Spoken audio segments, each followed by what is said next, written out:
उत्तराखंड के मंत्रिमंडल की एक महत्वपूर्ण बैठक होती है और इस कैबिनेट बैठक में एक अध्यादेश को मंजूरी दे दी जाती है। पूरे देश भर में एक माहौल पुष्कर सिंह धामी की सरकार ने बनाया समान नागरिक संहिता को लेकर। पूरे देश की नजरें इस कैबिनेट पे लगी थी कि आज इस कैबिनेट में क्या फैसला होगा। खबर थी कि हो सकता है विधानसभा का कोई विशेष सत्र बुला लिया जाए यूसीसी के मामले पर चर्चा करने के लिए, लेकिन मुख्यमंत्री पुष्कर सिंह धामी की अध्यक्षता में जो बैठक हुई इसमें एक नए अध्यादेश को मंजूरी दे दी गई है। यह अध्यादेश जमीनों से जुड़ा हुआ है। पूरा मामला विस्तार से मैं आपको बताऊंगा, लेकिन आगे बढ़ूं अपने प्रकरण पर उससे पहले मेरा आग्रह है, खबर यदि पसंद आए तो इसे लाइक जरूर कीजिएगा, खबर पर अपनी राय जरूर जाहिर कीजिएगा और चैनल पर अगर आप नए हैं तो इसे सब्सक्राइब आप जरूर कर लीजिए।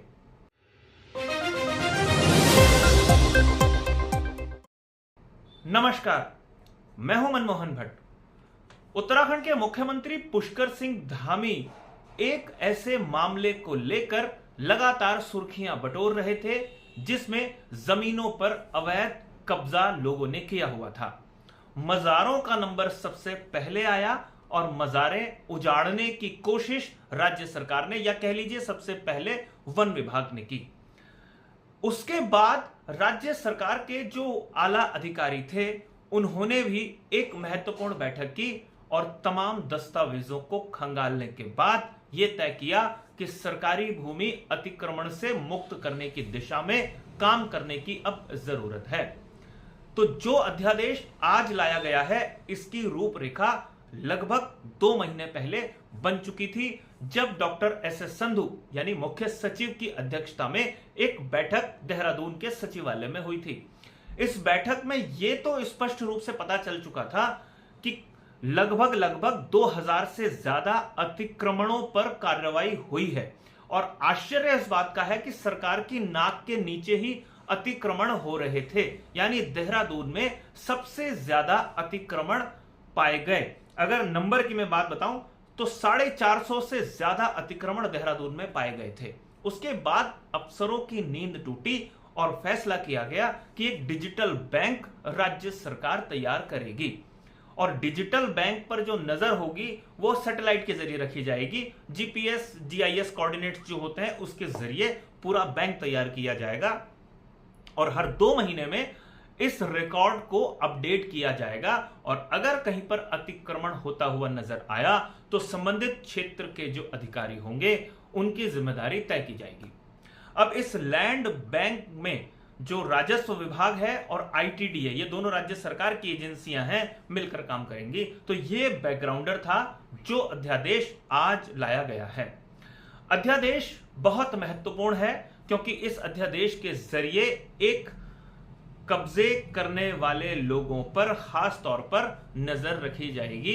यानी अगर कोई भी अतिक्रमण करता हुआ पाया जाएगा सरकारी भूमि पर तो उसके खिलाफ राज्य सरकार कार्रवाई कर सकती है। 7 से लेकर 10 वर्ष की सजा का प्रावधान रखा गया है। हमने पहले भी बताया कि उत्तराखंड सरकार ने एक मुहिम चलाई थी और वन विभाग में जो मजारें थी उन्हें ध्वस्त किया गया था। उसके बाद अब जो नजरें हैं वो दूसरे क्षेत्रों पे आके अटकी हुई हैं कि दूसरे क्षेत्रों में जहां पर अतिक्रमण हुआ है उन्हें किसी भी तरीके से मुक्त किया जाना है। इस तरीके की जानकारी राज्य सरकार के आला अधिकारियों के पास है कि कई नदियों के किनारे अतिक्रमण खुल्लम खुल्ला हुआ है। कई जो झुग्गियां हैं वो अतिक्रमण करके ही बनाई जाती हैं। कई आश्रम और कई मंदिरों ने भी अतिक्रमण किया हुआ है। उन पर कैसे राज्य सरकार कार्रवाई करेगी इसको देखना सबसे ज्यादा महत्वपूर्ण होता है। एक जानकारी आपको दूं, 2018 में नैनीताल हाईकोर्ट ने एक आदेश दिया था और उसमें उन्होंने कहा था नदी किनारे अवैध रूप से बसी हुई बस्तियों से अतिक्रमण खाली कराया जाए, उस आबादी को हटाया जाए जिसने अवैध रूप से नदियों के किनारे कब्जा किया हुआ है।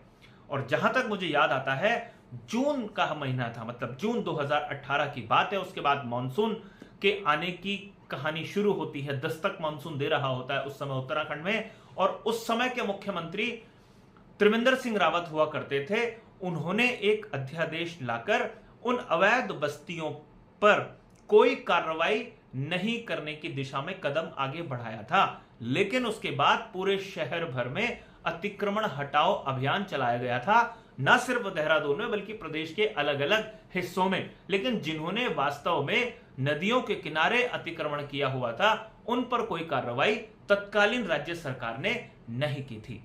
अब देखना यह सबसे ज्यादा महत्वपूर्ण होगा कि पुष्कर सिंह धामी के नेतृत्व में जो सरकार है वो अतिक्रमणकारियों को कैसे चिन्हित करती है, अतिक्रमण कहां कहां पर है उसे कैसे चिन्हित करती है। और चिन्हित करना महत्वपूर्ण नहीं है, चिन्हित तो राज्य सरकार के कर्मचारी अधिकारी कर ही लेंगे, उन पर कार्रवाई कैसे की जाती है यह देखना सबसे ज्यादा महत्वपूर्ण होगा। लेकिन फिलहाल चर्चा में यह है कि यह अध्यादेश लाकर राज्य सरकार ने एक दिशा में कदम आगे बढ़ाया है। जो लोग अवैध रूप से जमीनों पर कब्जेदारी करते हैं राज्य सरकार की जमीनों पर, उन्हें थोड़ा सा सतर्क हो जाना होगा, क्योंकि राज्य सरकार अब थोड़ा सा कड़ी कार्रवाई करने के मूड में नजर आ सकती है।